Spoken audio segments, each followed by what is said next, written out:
प्रधानमंत्री नरेंद्र मोदी जी, प्रभु राम का जिक्र हुआ है, मंदिर का जिक्र हुआ है, तो उस पक्ष का भी जिक्र होना चाहिए।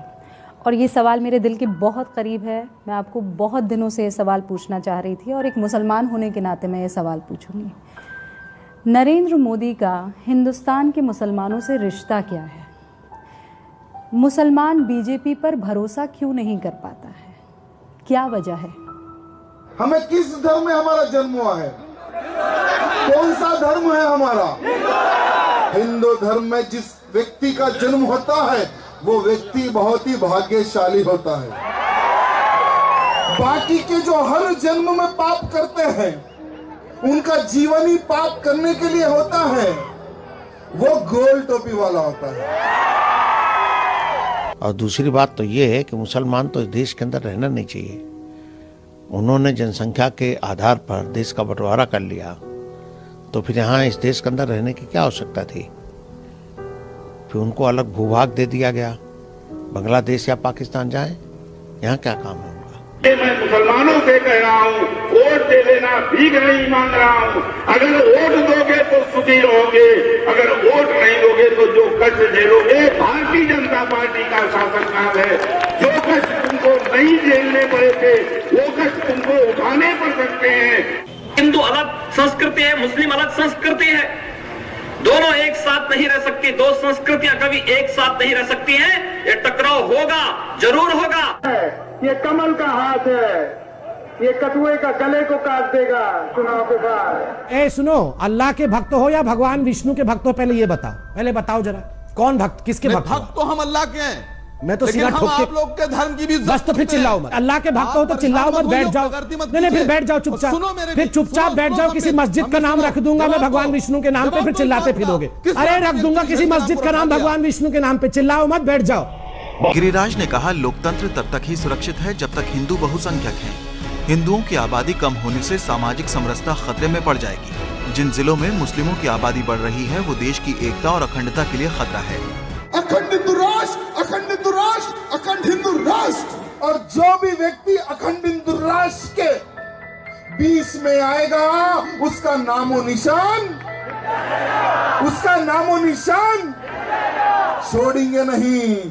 अखंड हिंदू राष्ट्र की स्थापना के लिए हर हिंदू अपने घर में हथियार रखना सीखे मेरे भाइयों। मैं हमारे विश्व हिंदू परिषद के अधिकारी गणों से यह निवेदन करना चाहता हूं कि हर वो नौजवान को AK-47 की शिक्षा भी देने की आवश्यकता है।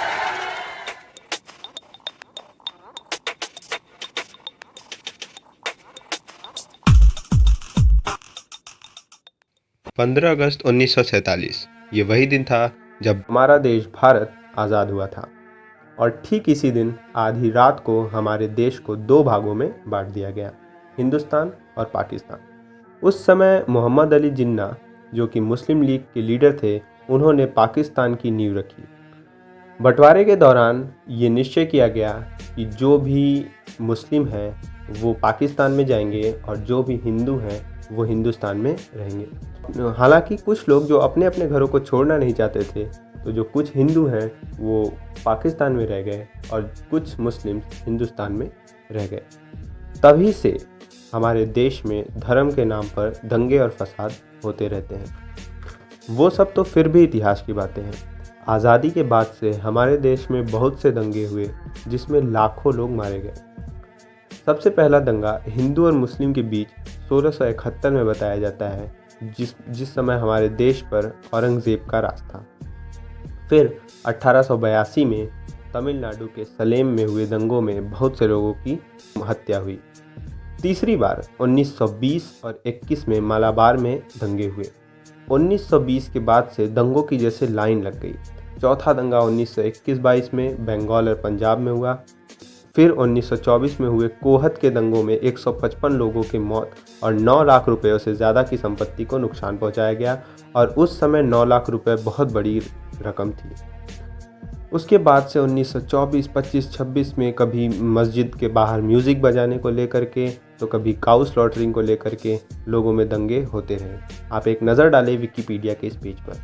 1671 में सबसे पहला हिंदू मुस्लिम का दंगा हुआ था, जो कि मैंने आपको अभी अभी बताया, जिसका अभी डेटा इस पर अवेलेबल नहीं है। लेकिन अगर आप देखें तो पारसी मुस्लिम्स ये सब दंगों के बाद जो सबसे पहला दंगा हिंदू मुस्लिम का शुरू हुआ 1882 में, उसके बाद हिंदू मुस्लिम के दंगे बढ़ते ही चले गए। 1882 के बाद 1921 फिर 1921-22 बंगाल में, फिर उसके बाद 1924 में कोहत में, 1924-25 में दिल्ली, नागपुर, लाहौर, लखनऊ, मुरादाबाद, भागलपुर, गुलबर्ग, शाहजहांपुर, किन्हारा, कोहत और इलाहाबाद में। देखिए सारे दंगे जो हैं हिंदू मुस्लिम के, इसमें डेथ्स 155, 44 प्लस, 584 प्लस डैमेज और 28 प्लस। फिर उसके बाद जो 1926-27 में और 1927-28 में दंगे हुए थे, उसमें 1000 से ज़्यादा लोग डैमेज हुए थे और 103 से ज़्यादा लोग की डेथ हुई थी। ठीक है, तो आप देख सकते हैं कि हर दंगों में सिर्फ और सिर्फ इंसानों की क्षति होती है। इस हिसाब से आप देख सकते हैं जितने भी दंगे होते हैं उसमें इंसान और इंसानों की ही प्रॉपर्टी की क्षति होती है। इस पेज का लिंक आपको डिस्क्रिप्शन में मिल जाएगा। इन बातों से हमें ये पता चलता है कि जब भी धर्म के नाम पर सवाल उठते हैं या धर्म के नाम पर दंगे किए जाते हैं, उसमें दंगे भड़काने वाले लीडर्स नहीं पिसते हैं, उसमें आम लोग जिनका ब्रेन वॉश करके ये दंगे कराए जाते हैं वो पिसते हैं। आज के दौर में तो ब्रेन वॉश इस हद तक कराया जाता है कि एक युवा अपनी जान देने तक को एक गेम समझता है। अब सोचिए कि कैसे एक गेम किसी का इतना ब्रेन वॉश कर सकता है कि वो सुसाइड करने पर उतर जाए। आज हमारे देश में भी बिल्कुल यही चीज़ें हो रही है। हमारी जो मीडिया है, हमारे जो नेता हैं, वो एक चीज़ समझ चुके हैं कि अब अगर पावर में बने रहना है तो उन्हें धर्म के नाम पर वोट मांगना ही होगा। और जब हम धर्म के नाम पर वोट मांगेंगे तो किसी एक धर्म को टारगेट करेंगे, और बस इसी के चलते ये लोग धीरे धीरे हमारा ब्रेन वॉश करने में लगे हुए हैं। जो हमारी जो आवाज़ होती है, जनता की जो आवाज़ होती है, वो सरकार तक या एक बड़े लेवल पर पहुंचाने का सिर्फ दो ही रास्ता है। एक है सोशल मीडिया और दूसरा है मीडिया। मीडिया को ये लोग पहले ही खरीद चुके हैं और इनका आईटी सेल सोशल मीडिया पर मीम्स बना के अपना काम कर ही रहा है। जब हमारे देश में अंग्रेज़ आए थे तो उनकी एक रणनीति थी, फूट डालो और राज करो, डिवाइड एंड रूल, और इसी को धीरे धीरे वापस अमल में लाया जा रहा है। आप कहते हैं कि आप अखंड हिंदू राष्ट्र बनाएंगे, कैसे बनाएंगे ज़रा बताइए। भारत में 20 करोड़ मुस्लिम्स रहते हैं और करीब 2.8 करोड़ सिख्स और 2.7 करोड़ ईसाई यानी क्रिश्चियंस रहते हैं। मजाक है 25 करोड़ लोगों को देश के बाहर करना। अखंड हिंदू राष्ट्र की परिकल्पना हमें केवल और केवल बर्बादी, खून खराबा और कई सालों पीछे की इकोनॉमी की तरफ लेकर चला जाएगा। आज दुनिया के कितने ही देशों में अलग अलग धर्म के लोग एक साथ रहते हैं, लेकिन उन सभी देश के लोग अपनी पेट्रियाटिज्म या देशभक्ति दिखाने के लिए एक दूसरे से नहीं लड़ते, बल्कि वो एक दूसरे के साथ मिलकर अपने देश की तरक्की के लिए लड़ते हैं। ऐसा नहीं है कि हमारे देश में केवल और केवल नेगेटिव चीज़ें ही होती हैं। आप एक नज़र डालें CAA NRC के दौरान हुए विरोध प्रदर्शनों में इस वीडियो पर। नागरिकता कानून के खिलाफ दिल्ली के शाहीन बाग में 25 से ज्यादा दिनों से विरोध प्रदर्शन हो रहा है। रविवार को धरना स्थल पर सभी मजहबों के लोग साथ बैठे और अपने अपने धर्म के मुताबिक प्रार्थना की।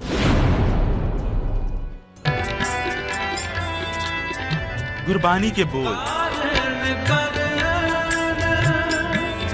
हवन और पूजा, बाइबल और कुरान का पाठ, तस्वीरें दिल्ली के शाहीन बाग की। सड़क पर बैठे लोगों का ये प्रदर्शन बेहद अनोखा है। ये सभी लोग नागरिकता कानून के खिलाफ प्रदर्शन कर रहे हैं, जिसमें सभी धर्म के लोग शामिल हैं। भले ही प्रदर्शन के जरिए, लेकिन ये एक उसका प्रमाण है कि ये भारत देश की आखिर पहचान क्या है, जहाँ पर नमाज भी एक ही जगह पढ़ी गई, जहाँ पर मंत्रोच्चारण यानी कि हिंदुओं का जो धर्म है उसकी पूजा भी एक ही जगह हुई और ईसाइयों के लिए भी वो भी एक ही जगह। बीजेपी की टॉप लीडरशिप चाहे जो कह रही हो, पर बीजेपी के जो ग्राउंड पर कार्यकर्ता हैं उन तक यही मैसेज पहुंचा हुआ है कि सीए और एनआरसी हिंदू राष्ट्र की तरफ एक पहला कदम। मुसलमान की तो कंट्री बहुत है, आप वहाँ जा सकते हो। हिंदू आने वाले टाइम में हिंदू राष्ट्र आने वाला है। ये जो सब हो रहे हैं, प्रदर्शन हो रहे हैं, सब हिंदू राष्ट्र के लिए हो रहे हैं। तो आप संविधान के अगेंस्ट हैं? हाँ, बिल्कुल अगेंस्ट हैं। संविधान के रचना करने वालों से मैं पूछना चाहता हूँ, जब पाकिस्तान इंडिविजुअल हो सकता है तो हिंदुस्तान क्यों नहीं? मतलब भारत को भी पाकिस्तान जैसा हो जाना चाहिए? बिल्कुल हो जाना चाहिए और होगा। जय हिंदू राष्ट्र, जय सनातन धर्म, जय हिंदुस्तान। सर, हमारा स्लोगन है क्या? आवाज दो हम एक हैं। हाँ। बिखरे तो फिर जमाने की ठोकर में आ गए। हाँ। बिखरे तो फिर जमाने की ठोकर में आ गए, जब मुत्तहिद हुए तो जमाने पर छा गए। क्या बात है, मुत्तहिद मतलब एकजुट हुए। एकजुट, क्या बात है। मैं आपको कैमरा मोड़ के दिखाना चाहता हूँ कि इनकी गोद में अंबेडकर की तस्वीर नहीं होती। अगर मजहब की ये लड़ाई होती, जैसा कि मीडिया बना रहा है कि ये मजहब की लड़ाई है, संविधान की लड़ाई नहीं है, तो अंबेडकर नहीं होते, इनके हाथों में तिरंगा नहीं होता। ये फर्क आपको समझना है कि आखिर हम इस मोड़ पर कहाँ आ गए, कैसे पहुँच गए। जब इंटेलिजेंसिया जागता है तो सिर्फ एक वर्ग जागता है, और जब इंसानियत जागती है तो सारे वर्ग जागते हैं। आज सारे वर्ग जाग चुके हैं, इंसानियत जाग चुकी है। इंसानियत तो कोई नहीं मार सकता सर। जो एक दूसरे की तकलीफ को समझने का एहसास नहीं था, वो अब आ गया है। अभी ये होता था कि हमारे घर में तो आग नहीं लगी है ना, इसलिए हम चैन से सो रहे हैं, लेकिन अब ये है कि इनके घर में भी आग लगी।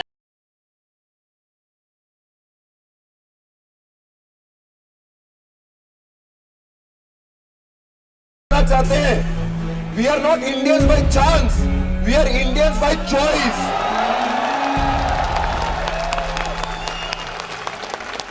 इस देश में हमारा होना हमारी वतन परस्ती का सबूत है। हमारा नेता मोहम्मद अली जिन्ना नहीं था, नहीं है। हमारा नेता महात्मा गांधी है। हमारा नेता मौलाना अबुल कलाम आजाद है। हमारे नेता बाबा साहब भीमराव अंबेडकर हैं। हमारे देश में अगर 1% लोग गलत हैं तो 99% लोग ऐसे हैं जो हमारे देश में खुशहाली से रहना चाहते हैं और हमारे देश को आगे बढ़ते हुए देखना चाहते हैं। लेकिन हम ऐसे ही लोगों को हाईलाइट करते हैं या ऐसे ही लोगों को दिखाया जाता है जो कि ऐसे अराजक चीज़ों को फैला रहे हैं। हम ऐसे चीज़ों को कभी हाईलाइट ही नहीं करते। एक तो हमारे देश की मीडिया ही ऐसी हो गई है और ऊपर से हम ऐसी ही चीज़ों को हाईलाइट करते हैं या ऊपर दर्शाते हैं जो कि गलत होता है हमारे देश में। हम अच्छी चीज़ों को कभी ऊपर नहीं लाते हैं। हम गलती कहाँ करते हैं, जब हम किसी को अपना नेता चुनते हैं तो उसकी बातों पे विश्वास करने लगते हैं, और ये सही भी है, लेकिन हमें कभी उन पर अंधा विश्वास नहीं करना चाहिए। अगर जिन्ना और गांधी ने जब देश का बंटवारा किया और जब देश के बंटवारे की बात की, तब हमारे देश के लोग एकजुट होकर के अगर उसका विरोध करते तो आज हमारा भारत अखंड भारत होता, और ना ही कश्मीर का मसला होता, ना ही पाकिस्तान होता, और ना ही बांग्लादेश होता। बांग्लादेश, श्रीलंका, बर्मा, ये सब आपको जानकर हैरानी होगी, लेकिन एक समय भारत का ही हिस्सा हुआ करते थे। लेकिन जब देश अंग्रेज़ों ने छोड़ा तो केवल पाकिस्तान, बांग्लादेश और भारत के कुछ हिस्सों को ही भारत का नाम दिया। अगर उस समय वो बंटवारा ना हुआ होता तो आज भारत शायद कुछ और होता, और भारत को विश्व गुरु बनने से कोई नहीं रोक सकता, और भारत शायद दुनिया का सबसे बड़ा सुपर पावर बन के उभरता। आप सभी को इनसाइड इंडिया की तरफ से बहुत बहुत धन्यवाद। अगर वीडियो पसंद आई हो तो लाइक ज़रूर करिएगा।